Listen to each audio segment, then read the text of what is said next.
ছেলে মেয়ে থাকলে তারা আমাদের খেদমত করবে, একদিন মারা যাবে সবাই বলবে ইন্না লিল্লাহি ওয়া ইন্না ইলাইহি রাজিউন।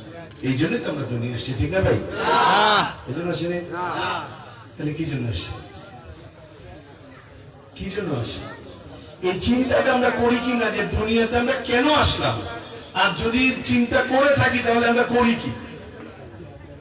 আল্লাহ তাআলা যে কারণে আমাদের দুনিয়াতে পাঠালেন আমরা সেই কাজ করি কিনা? আমরা করি না। আল্লাহ তাআলা কোরআন মাজিদে বলছেন, আমি জিন এবং ইনসানকে সৃষ্টি করেছি শুধুমাত্র আমার ইবাদত করার জন্য, শুধুমাত্র আমার ইবাদত করার জন্য। এখন আমরা ইবাদত কি করি আল্লাহ তাআলার? আল্লাহ তাআলার ইবাদত সঠিক অর্থে আমরা আদায় করি না। যদি আল্লাহর ইবাদত আদায় করতাম তাহলে এই দেশের উপরে যে জুলুম, নির্যাতন, অত্যাচার, যে নিষ্পেষণ আমরা দেখেছি তা কি কেউ করতে পারতো?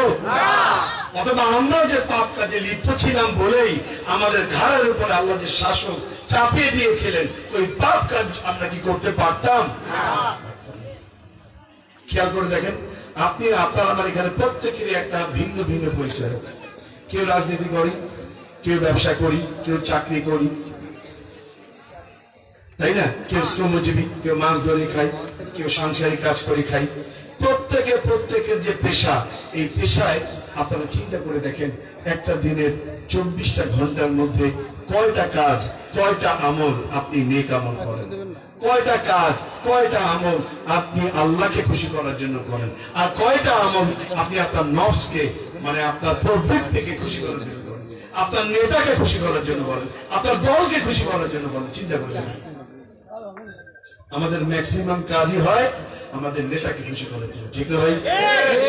আল্লাহকে খুশি করার কাজ আমরা খুব কমই করি, আর খুব কম করি বলেই আল্লাহ তাআলা আমাদের ঘাড়ের উপরে এই অত্যাচারী শাসক বারবার চাপায় দেয়।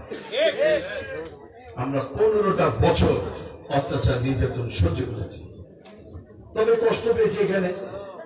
আমরা দীর্ঘ 15টা বছর, এটা আমাদের দেশের ম্যাক্সিমাম ধান খেতার কোলা বিএনপি জামাতের কোন নেতা কর্মী ঘুমায় নাই বলেন? এই যে ভাইটা আমার রাগ করলেন এখানে বসে, ওই ভাইয়ের আমি একসঙ্গে জেল খাটছি, আমি আর উনি জেল বেঁচে এই পিরোজপুর কারাগারে একসঙ্গে, আমি আর তিনি। এমন কে আছেন বিএনপি জামাত করেছেন সত্যিকার অর্থে অথচ জেলে যান নাই? তলে তলে নাম দিচ্ছেন বিএনপি জামাত, তলে তলে আওয়ামী লীগ করছেন সেই নেতা কর্মী বাপ, কিন্তু বিএনপি জামাত করছেন জেলে যান না এমন কোন লোক নেই, ঠিক না? তাহলে আমরা এই পাপিষ্ট সরকার আমাদের মাথার উপরে আল্লাহ তাআলা কেন চাপাই দিলেন? কারণ আমাদের পাপের কারণে। আমরা পাপ থেকে মুক্ত হতে পারিনি, আমরা পাপ থেকে মুক্ত হওয়ার চেষ্টা করিনি, আমরা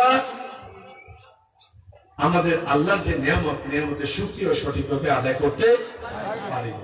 এই কারণে আমাদের উপরে এই পাপের সরকার আমাদের ঘাড়ের উপর চেপে বসেছিল। এখন আমাদের সামনে একটা সুযোগ, একটা সুন্দর বৈষম্যহীন রাষ্ট্র গঠন করার জন্য। এই 15টা বছর তো এই দুইটা দল একসাথে এক কাতারে রাজপথে আন্দোলন করেছে, করেনি? এখন আমি পরিমাপ করতে যাব না যে কে বেশি রক্ত দিচ্ছে আর কে কম রক্ত দিচ্ছে, কিন্তু রাজপথে তো সবাই ছিল। এই দেশটাকে স্বাধীন করার জন্য চেষ্টা তো 15 বছর এই দুইটা দল বেশি করেছে।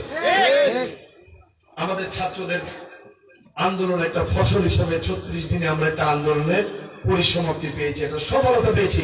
তার মানে এই না যে মাত্র 36 দিনের আন্দোলনে দেশ স্বাধীন হয়েছে, এটা আমাদের 15 বছরের আন্দোলনের ফসল। আমরা কিছু কিছু জায়গায় ব্যর্থ হয়েছি, কিন্তু আমাদের সন্তানগুলো, ছাত্ররা সেই জায়গাগুলি চিহ্নিত করে সেই জায়গাগুলিতে টার্গেট করেছেন সরকারের পতন। উভয় দলের সমান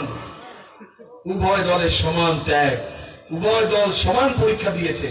দেশ গঠনও তারা করবে একই সাথে, একটা দেশবাসী প্রত্যাশা করে। যদি আমরা নিজেরা মারামারি করি, বাদাবাদি করি, ঝগড়া ফ্যাসাদ করি, লাভ কার? এটা বোঝেন কিনা আপনারা? বুঝলেই ভালো। আমরা যত ফ্যাসাদ করবো নিজেরা, আওয়ামী লীগ বিশ্বাস করেন আওয়ামী লীগের রাজনীতির কাছে বিএনপি জামাতের রাজনীতি শিশু। ওরা যত নোংরামি করতে পারে আমরা তো পারি না, ওরা যত মিথ্যা বলতে পারে আমরা পারি না, ওরা যত সন্ত্রাসী আমরা তা হতে পারি না। এই কারণেই ওদের রাজনীতির কাছে আমরা শিশু। তাহলে আমরা যত ফ্যাসাদ করব আমাদের এই রক্তের সঙ্গে আমাদের বেইমানি করা হবে। আল্লাহর রাস্তায় কেউ ফ্যাসাদ করবেন না। আমার বাবা যখন 4 দলীয় জোট সরকার ছিল 2001 সালে, সব সময় একটা কথা বলতেন, আমার একটু স্পষ্ট মনে আছে, আমার সম্মানিত রাজনৈতিক নেতৃবৃন্দের কাছে তারা সাক্ষী দিবেন। আমার বাবা বলতেন, বিএনপি এবং জামাত যেন মায়ের পেটের 2 ভাই। আর আমরা যদি ভাবে থাকতে পারি এই দেশকে আমরা গঠন করতে পারবো। আর আমরা যদি ফ্যাসাদ করি এই দেশ জাহান্নাম হয়ে যাবে। ভাই,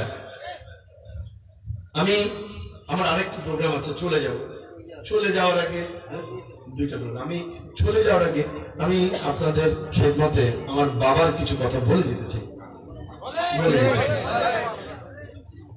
আব্বাকে 2010 সালের 29 জুন গ্রেফতার করেছিল, মনে আছে না আপনাদের? আব্বাকে যে গ্রেফতার করেছিল তখন কোন মামলায় গ্রেফতার করেছিল তাকে মনে আছে?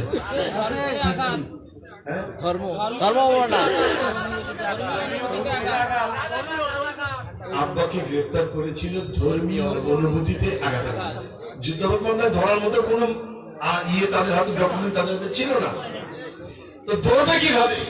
ধরলো যুদ্ধ বলে ধর্মীয় অনুভূতিতে আঘাতের মামলায়। চিন্তা করে দেখেন, যে মানুষটা তার জীবনের 50টি বছর পৃথিবীর 52টি দেশ ঘুরে ঘুরে কোরআনের দাওয়াত দিয়েছেন, যে মানুষের হাতে 1000 বিধর্মী ইসলাম ধর্ম গ্রহণ করেছেন, তিনি নাকি ধর্মীয় অনুভূতিতে আঘাত দিয়েছেন। এর থেকে বড় মিথ্যা ছাড়া কিছু হতে পারে? ওই মামলাতে অ্যারেস্ট করল। এরপর মামলা শুরু করলো, সাক্ষী পায় না।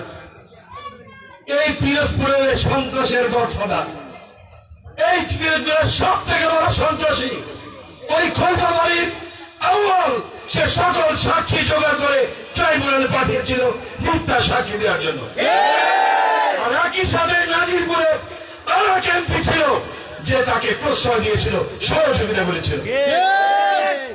তাদের আশ্রয় প্রশ্রয় এই জিয়ানগর এবং পিরোজপুর সদর থেকে কিছু সাক্ষী তারা কোর্টে পেশ করেছিল। সাক্ষীগুলি কারা? একটি না হিন্দু, কোন হিন্দু মিথ্যা সাক্ষী দেয়নি, কোন হিন্দু সাক্ষী মিথ্যা সাক্ষী দেয় নাই, বরং হিন্দুর 3 জন হিন্দু ট্রাইব্যুনালে দাঁড়িয়ে আব্বার পক্ষে সাক্ষী দিয়েছে। একজন সাক্ষী সুখরঞ্জন বাড়ি, যে কিনা আব্বার পক্ষে সাক্ষ্য দিতে গিয়েছিল, তাকে আদালতের সামনে থেকে এই কুলাঙ্গার খুনি হাসিনা সন্ত্রাসী পুলিশ বাহিনী অপহরণ করেছিল। ভাইরা, সাক্ষী কেমন ছিল? একটা খালি উদাহরণ দেবো, অনেক সাক্ষী দিয়ে একটা বলি। একজন সাক্ষী বলছেন যে তিনি 1971 সালের 8ই মে দেখেছেন যে আল্লামা সাইদি পারের হাতে উমিদপুর নামক একটা জায়গা